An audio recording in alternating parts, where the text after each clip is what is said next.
ಹಸಿರಾದ ದಟ್ಟ ಅರಣ್ಯದ ಮಧ್ಯದಲ್ಲಿ ಧ್ಯಾನದಲ್ಲಿರುವ ಬಾಲರೂಪದ ಸ್ವಾಮಿ ಅಯ್ಯಪ್ಪ, ದೇಹದ ಸುತ್ತಲೂ ಹೊಳೆಯುವ ದಿವ್ಯ ಪ್ರಕಾಶ, ಶಾಂತ ಮುಖಭಾವ, ಯೋಗಿ ವೇಷಭೂಷಣ, ಆಧ್ಯಾತ್ಮಿಕ ವಾತಾವರಣ, ಮೃದುವಾದ ಬಂಗಾರದ ಬೆಳಕು, ಭಾರತೀಯ ಭಕ್ತಿಗಳ ಶೈಲಿ.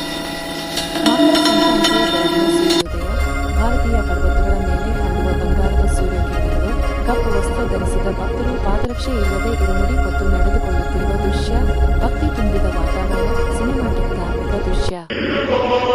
ಶಬರಿಮಲೆ ಪರ್ವತ ಶಿಖರದ ಮೇಲೆ ನಿಂತಿರುವ ಸ್ವಾಮಿ ಅಯ್ಯಪ್ಪ, ಕೈಯಲ್ಲಿ ಬಿಲ್ಲು ಮತ್ತು ಗಂಟೆ, ದೇಹದಿಂದ ಹೊರಡುವ ದಿವ್ಯಕಾಂತಿ, ಶಾಂತ ಹಾಗೂ ಕರುಣಾಮಯ ಮುಖಭಾವ, ಹಿಂದೆ ಅರಣ್ಯದ ದೃಶ್ಯ, ಪವಿತ್ರ ಮತ್ತು ಮಹಾತ್ಮ ರೂಪ. ರಾತ್ರಿಯ ಆಕಾಶದಲ್ಲಿ ಶಬರಿಮಲೆ ದೇವಾಲಯದ ಮೇಲ್ಭಾಗದಲ್ಲಿ ಪ್ರಕಾಶಿಸುವ ಮಕರ ಜ್ಯೋತಿ, ಪ್ರಕಾಶಮಾನವಾದ ದಿವ್ಯ ಜ್ವಾಲೆ, ಕೈಜೋಡಿಸಿ ನಿಂತಿರುವ ಭಕ್ತರು, ಭಾವನಾತ್ಮಕ ಹಾಗೂ ಭಕ್ತಿ ತುಂಬಿದ ಕ್ಷಣ. ಶಬರಿಮಲೆಯ ಪವಿತ್ರ 18 ಮೆಟ್ಟಿಲುಗಳನ್ನು ಏರುತ್ತಿರುವ ಭಕ್ತರು, ಎಣ್ಣೆ ದೀಪಗಳ ಮೃದು ಬೆಳಕು, ಸ್ವಾಮಿಯೇ ಶರಣಂ ಅಯ್ಯಪ್ಪ ಎಂಬ ಘೋಷಣೆ, ರಾತ್ರಿಯ ಭಕ್ತಿ ವಾತಾವರಣ, ಆಧ್ಯಾತ್ಮಿಕ ಶಾಂತಿ.